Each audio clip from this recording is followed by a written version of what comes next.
I've often noticed that psychic information has not been very useful in lineal terms. Asking anyone with any intuitive anything to suggest what should I do, which relationship will or will not work out,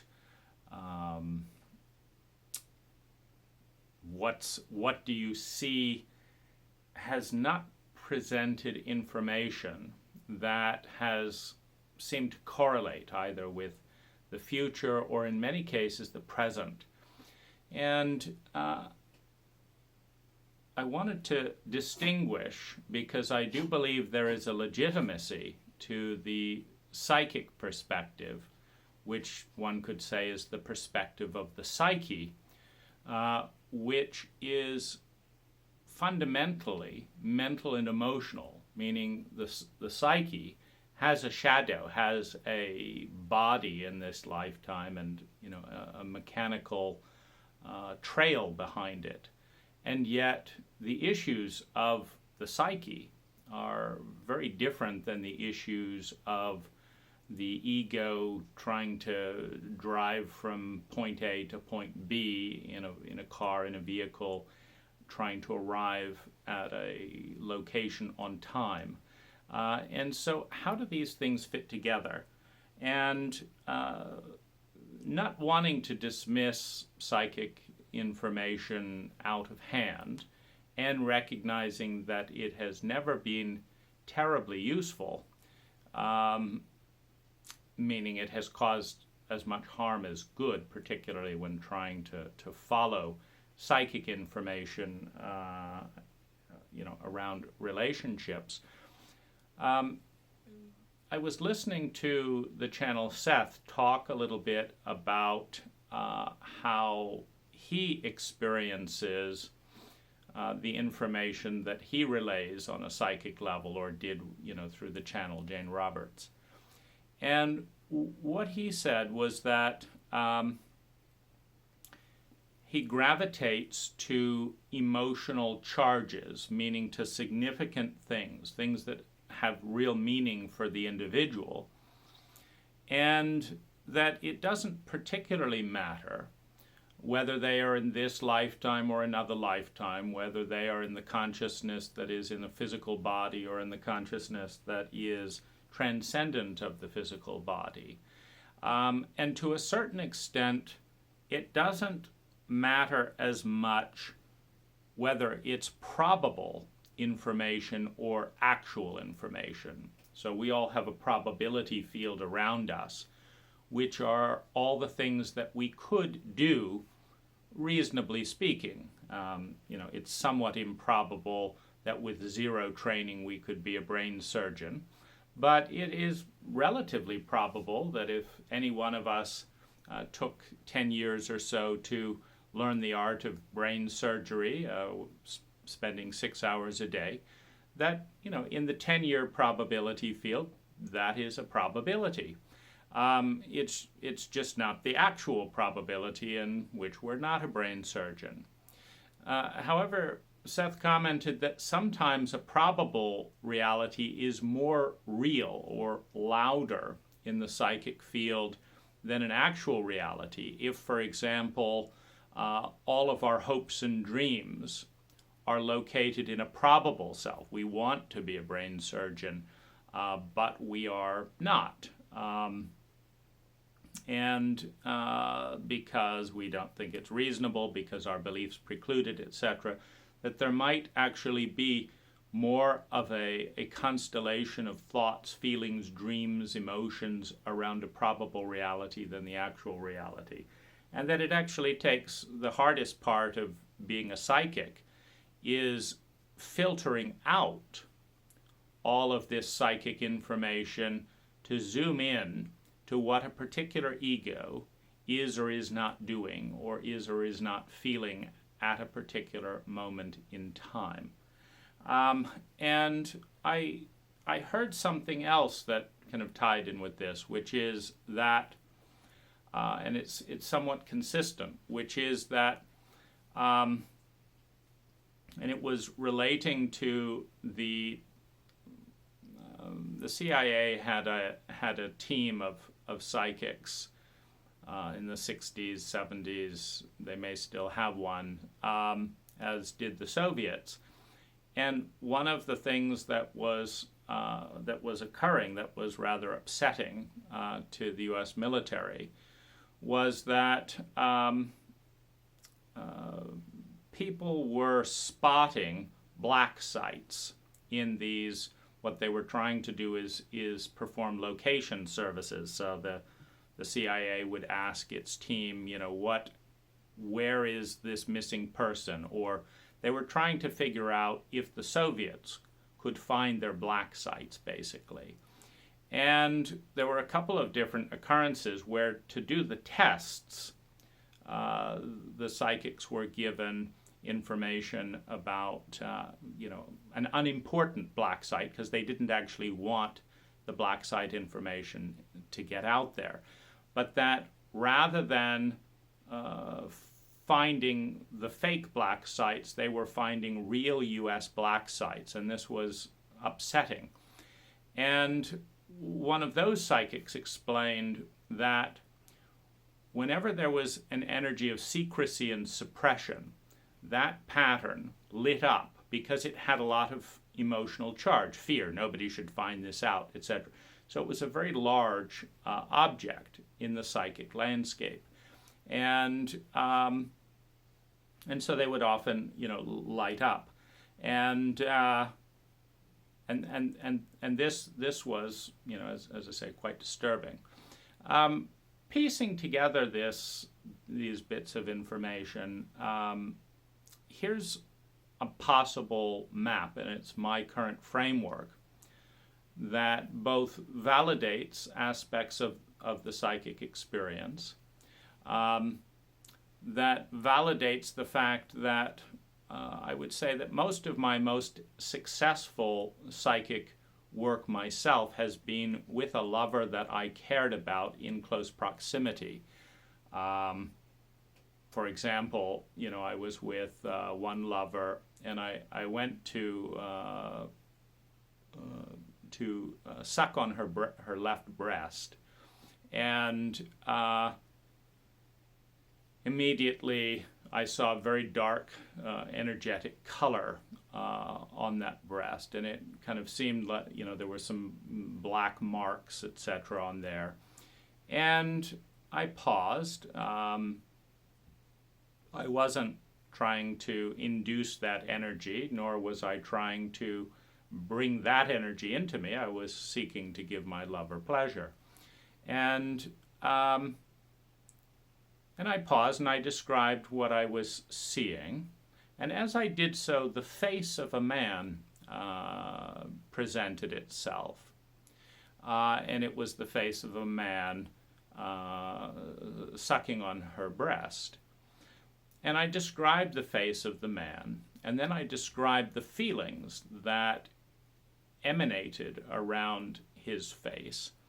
And the face, she told me, was an exact description of an ex-boyfriend who was abusive, who had those types of feelings towards her, and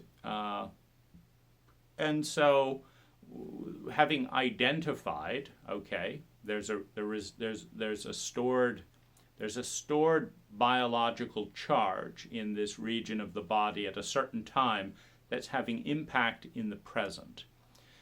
We then dissipated the energy. For example, I put into words what he seemed to be feeling. And she said, yes, that was his attitude. Those were his, that was his tone, one. But more importantly, she said that because she cared a lot about this man at this time, she took on those attitudes towards herself at that time. And that's why they were still showing up in her body as I was going to connect with her breast. She was my connection was going through the filters, the residue left by this this lover relationship, in which there was some self-hatred, some inadequacy.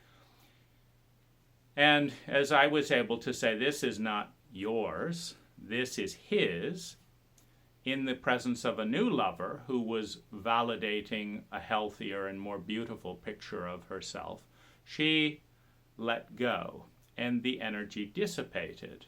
And I no longer had that image or that association. She burst into tears and released the charge.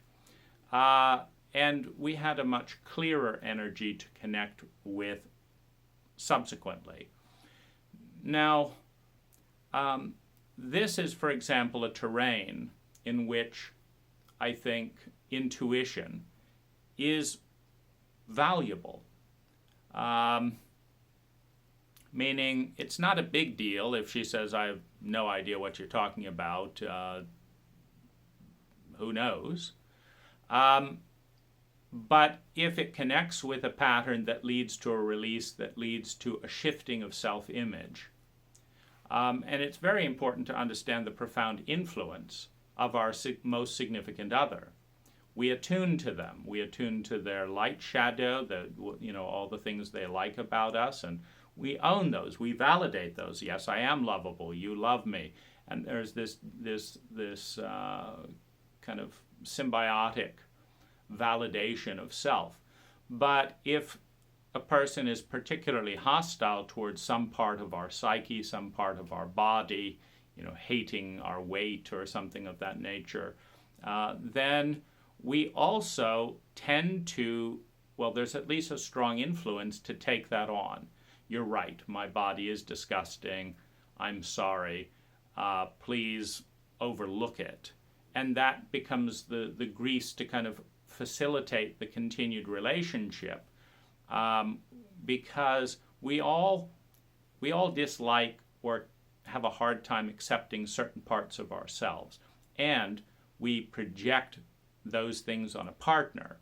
And heaven help the partner who strongly embodies some part of ourselves that we can't stand, because we will tend to infect the partner with our self-hatred, which is then the hatred of them, the lack of empathy, the lack of understanding. If I feel I'm unlovable because I have some weight, for example, beliefs tend to have a lot of integrity between human beings. And what I mean by that is we don't just say 2 + 2 = 4 in my world, but 2 + 2 = 300 in your world. If weight equals disgusting, and I have weight in my world, then 2 + 2 = 4 in your world too, in my eyes. You are now disgusting in the same way that I project on myself. And so, and there are conflicts. We hold on to these beliefs and stuff because, particularly in a materialistic culture, we identify primarily with our judgments, our criticisms, our observations, our theories about ourselves and the world. And we want to pretend that that's how reality actually is, as opposed to how our reality is. Meaning there's no question that if we cannot forgive weight, that in our reality weight is unforgivable because we cannot forgive it. But that doesn't mean that God, Goddess, all that is, cannot love and accept our weight. It just means that we cannot. And this confusion about the gap between what is our personal reality filtered through our values and our beliefs and what is, a much bigger reality that often makes us uncomfortable, leaves us with a certain agenda of feeling comfortable by making sure that the people around us see reality the same way we do. And so, if we look at ourselves and say, I just can't accept this about me. Well, if I can't accept this about me, then at some level I just can't accept this part about you. And so that's an example of, a psychic experience, meaning that event had happened years earlier for her. I'd never met the man, but but his face was a useful image. I described his skin color, his thing, his tone, and it's like, oh yeah, that's Billy. I know what you're talking about. I remember that feeling. I don't consciously relate to that right now, but the intuitive awareness revealed that it's still there as a reservoir. And so through egoic consciousness, the lineal conscious mind of rationality of space, we navigate through time and we navigate through space following a particular route. And this is, what we call fact. I leave my house at 8:59 a.m. at 232, Picnic Avenue. I move up to here, I turn left here, then I go to here, then I go to here, then I go to here. Now, most of this is very low charge, meaning I have no particular feelings about turning left at this street versus right at this street. And so it doesn't show up as an emotional object because it isn't. I'm just navigating through the nuts and bolts of the maze of physical complexity. However, if every time I pass this one neighbor on Picnic Avenue, I feel fear, I feel small, I'm angry at the way they look at me, I have an object right here. And that object has significance. It transcends the physical body. It ties in with beliefs, maybe, that if neighbors look at me like that I'm a bad neighbor. I don't want to be a bad neighbor, but why are they looking at me? And so there can be, quite a charge around that one interaction. And the interaction shows up, but the actual data around, was it at 234 or was it 236 Picnic Avenue? That's not what the charge is about. It is that someone in my neighborhood. So the psychic might pick up that one of your neighbors has this feeling. It's like, well, which neighbor? And it's rather frustrating to the lineal mind to say, I want to know which one. 256, 257. I mean, what kind of fool has all this insight that can't give an address? Anyone can walk down. A 10-year-old could tell me which address that person was shouting. Why? Where's the information? And and the psychic says, well, I'm getting, okay, it seems like they have, it's a windy day, because the wind is somehow connected with that high emotional event, or it was blowing wind at the time. It's like, that's not useful. What's the address? And so if we understand that we move through our lives as a body in a lineal map of this did or did not happen in my body, and these are facts, like it's not maybe I went down this road and maybe I went down the other road. I went down this road. My GPS reveals that. And so there are factual narratives that memory and GPSs and maps do 100 times better than any psychic will ever do. And I remember listening to Seth try and help a mother find her lost son. Her son had disappeared. She wanted to know where he was, and Seth was saying, it seems he went to an event where he really loved cheese. I think it was in New Hampshire. And then there was a woman he felt quite close to in, it seems like, Connecticut. And then he was quite depressed and seemed like he might have visited a hospital and something over here. and then he went this way. There's kind of a charge in this area. And this is relatively pointless if you're trying to send a taxi to pick up an individual. You need to know their name, which may or may not have any emotional charge. You need to know their social security number, which may barely register in the psyche's map of important events. You need to know, a physical address, again, not showing up in that landscape. But instead, what's showing up are these charged arenas in both the probable realities, and meaning someone can have a fantasy that terrifies them. Oh my gosh, am I a sexual predator if I imagine this? My gosh, maybe I'm a bad person. Maybe I'm this, maybe I'm that. Oh my gosh. A fantasy can show up with far more psychic charge than the actual map through our lives.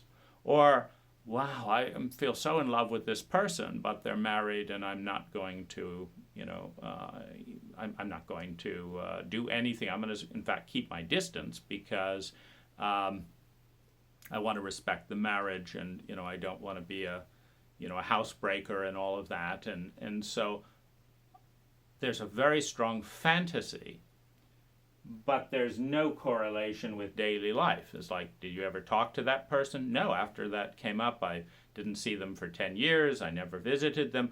But the psychic may pick up, the charge of attachment, etc., which is not in cultural context. It's not in a cultural context where you should love this person because they're available and they like you and blah, blah, blah, blah, blah. This is where the emotional charge is. And this has also happened, a variety of times where the strongest emotional charge that I've had with an individual has been with someone that I'm very clear that these lines of beliefs and patterns and hierarchies of values and relationship templates and cultural values makes a terrible relationship. And so I'm dating this person over here that, like, they drive to work in the same way, they like the same kind of food, they enjoy watching movies, we enjoy nice, pleasant cuddles together, we don't fight, we both enjoy walking at this beach. And so our lines on a personality logistical level line up. But there isn't the intensity of emotional charge as perhaps with a probable reality over here, or with the past. Like, I'm still in love with this person, I'm just very clear that I can't take the alcoholism. And so I'm bypassing my strongest emotional charge because of a logistical reason. But the emotional charge is still in the psychic landscape as a truth, as a beacon saying, I'm in love with this person. And so if you ask the psychic, well, what's going on in my love life, they may respond not to your partner and wife, but to one of these probable realities that represent the highest charge of love, a memory, a possible reality, etc. We do, of course, on a cultural level, a rather poor job of navigating these two distinctions. We have, general memes that say, well, don't be a house, don't break up a family and things like that, and that's a good man, etc. But that doesn't necessarily have anything to do with the underlying emotional charges. So, and there's a similar thing, around channeling, which is, another form of psychic information, where the landscape can be portrayed in terms of core beliefs, in terms of, underlying emotional charges and how those are, affecting reality. But what we see is that's not what affects reality. I put in an application for a transfer. If I hadn't put in the application for a transfer, I wouldn't have been transferred. And if I hadn't been transferred, I'd be here rather than here. What does that have to do with this emotional information? And so that's my best interpretation. And I think that as individuals and as a species, we are still learning to align our culture and align our behaviors with our strongest core values. Meaning, in a very healthy culture, this part is not sabotaging our reality by creating a gravitational pull away from, this trajectory over here. We're not, we're not moving on from a relationship that we actually have our strongest emotional charge with. We're not avoiding a probable reality that is far more significant to us and perhaps the other person than the politically correct reality that we're mapping out as a culture. As we learn to live our life in convergence with the most authentic charges, emotional and psychic charges within, which tend to speak to things like lifetime and soul intent. For example, this person may not be a vegetarian, may not be voting for our political party, may not want to talk the way we want to talk, doesn't want to watch the kind of movies, but they have something to do with the life purpose, with what some part of us that is poorly articulated within a materialistic cultural framework is wanting and agitating to grow and express, and it's lighting up here, and it's lighting up here, and we at an egoic level lack the sophistication to bring those two together. And so at an egoic level, the way that I hold it is that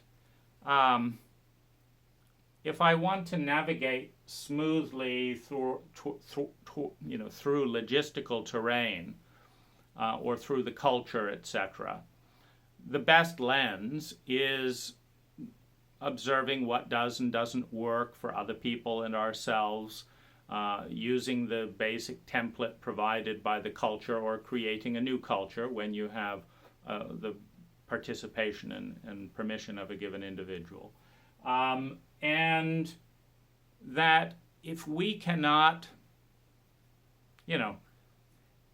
if immigration law prevents you spending time with this person, if financial constraints,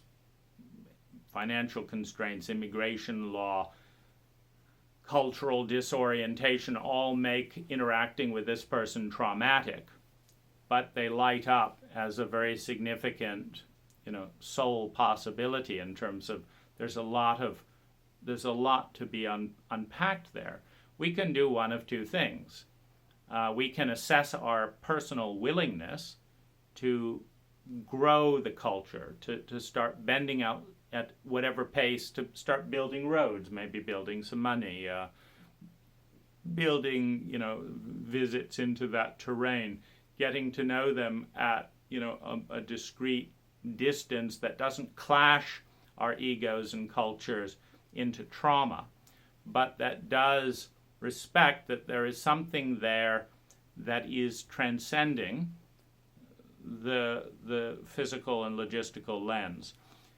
And I also, want to say that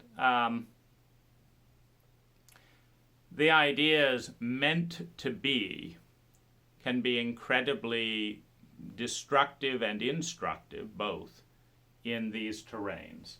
That a psychic saying there's a lot to be learned there does in no way reflect that it would not be a complete egoic debacle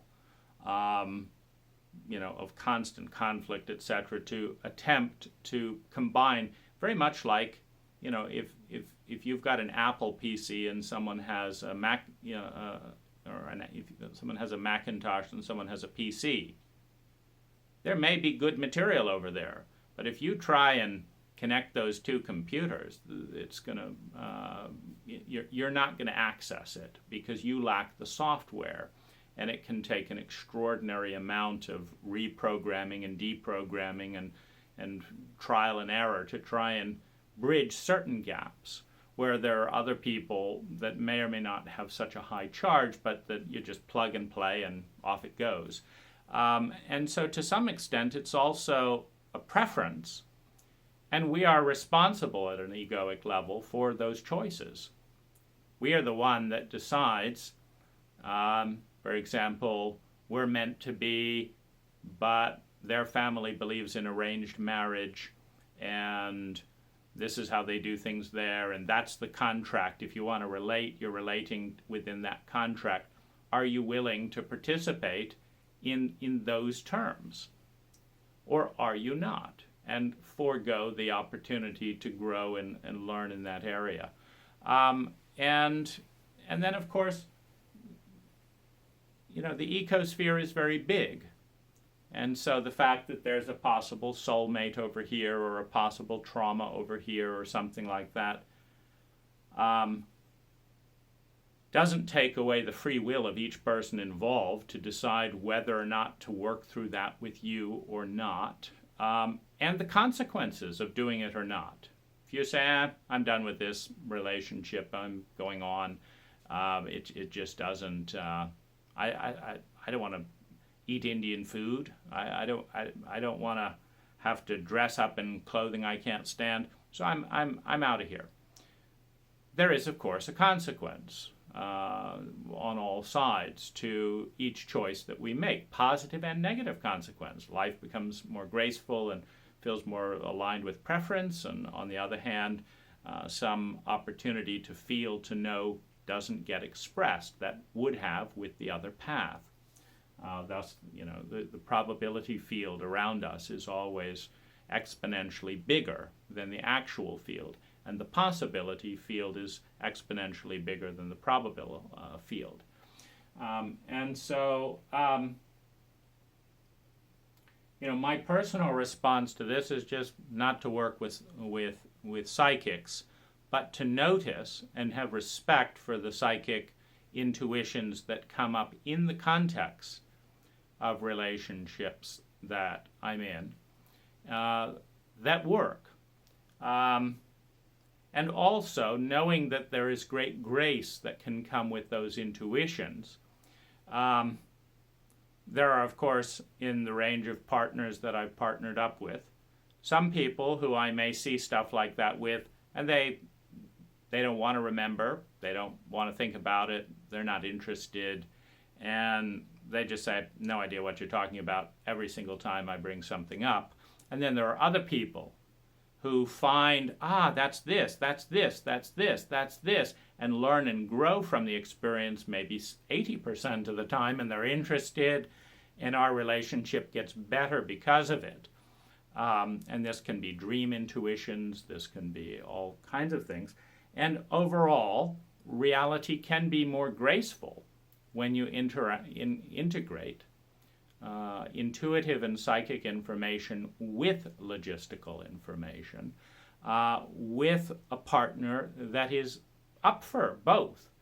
And so in that sense, if I have the choice between someone who is open to the paradigm of transcendent information, 1, 2, feels comfortable and appreciative at being seen on that level, and 3, participates in the honing in, because it started with a black color, then it started with, next it took some other shapes, then it had a feeling, then it had a face, then it had words.